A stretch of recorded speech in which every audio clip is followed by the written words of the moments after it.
This one concept helped me to understand how to write my content on LinkedIn so that offers came to me.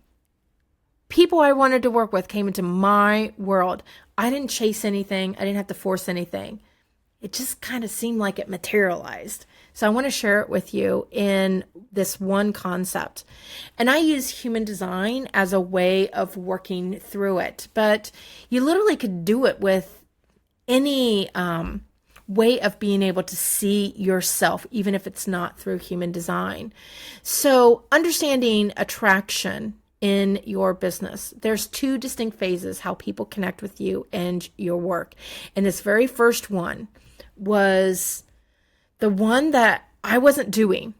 I went straight down to phase two, and I think I was taught that in a lot of ways, or when I was taught in how to write content and how to do marketing, perhaps it's the thing that I latched onto. So maybe somebody told me about this other, but it didn't make sense to me, or I just overlooked it. I'm not exactly sure what it was, but I was not doing it.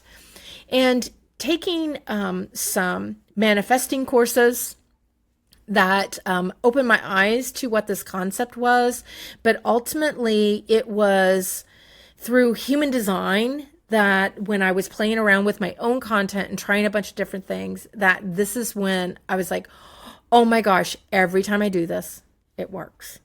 And so how do I know that it works?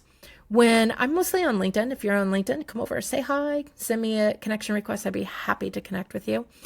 And sometimes I'm on other platforms, but mostly I'm on LinkedIn. Or put a comment down here. I'd love to say hi to you down here if you're interested here on YouTube. But so how I know that it's working is that, one, when I got comments, they were better quality comments, meaning before I would get things like where somebody just copies and pastes whatever my line, because they didn't put a lot of effort into it. So people were just commenting to comment, probably to increase their own visibility. They weren't there because they wanted to be in my world. Let's just say that. Or, it was a few emojis, or, oh, you're doing such a great job. Those kinds of throwaway comments that really don't mean much.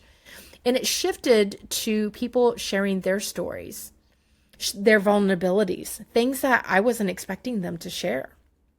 And some new people kept coming back. Some people left.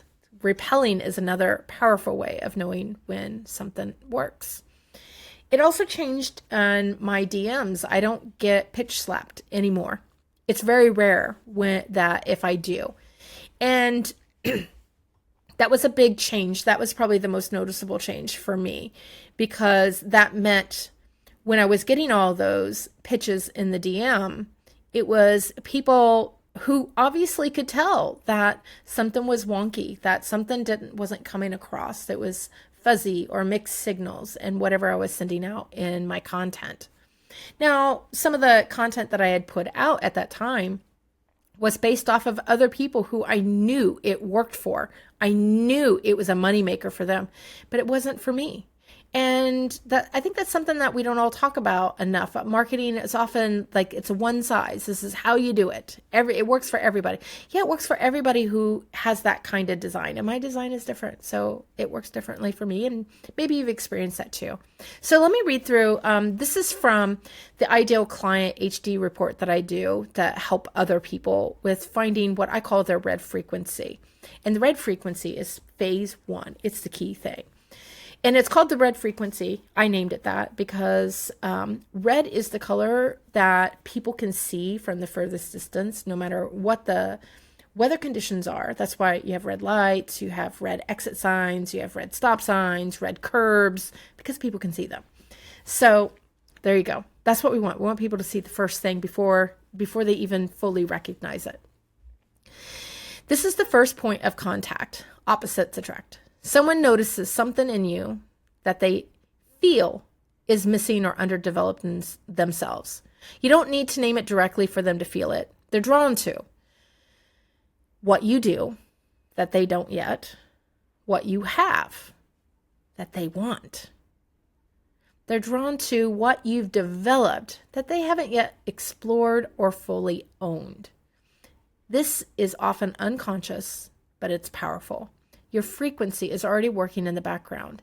It speaks before your words do. It creates a sense of, I want to get closer to that. It's why someone might stop scrolling or pay attention without knowing why. And so, where I often think about it, I don't know if you've had this, I've had this multiple times where somebody might say, oh, why'd you pick that one? Whether, you're shopping or you're getting ice cream or whatever it is. And sometimes you're just like, I don't know, I just did. It drew itself to me. So this is like the red theory. Once you get that mastered, then you can go into like attracts like. And this is the second phase that we're all so used to being taught. And so I'm not going to go through too much of the like attracts like, because I think we all get that, right? Like we have our shared values, lifestyle details. I have the solution to what you need. That's where the conversion actually happens. But before the conversion, you got to get them in this first phase, your red frequency.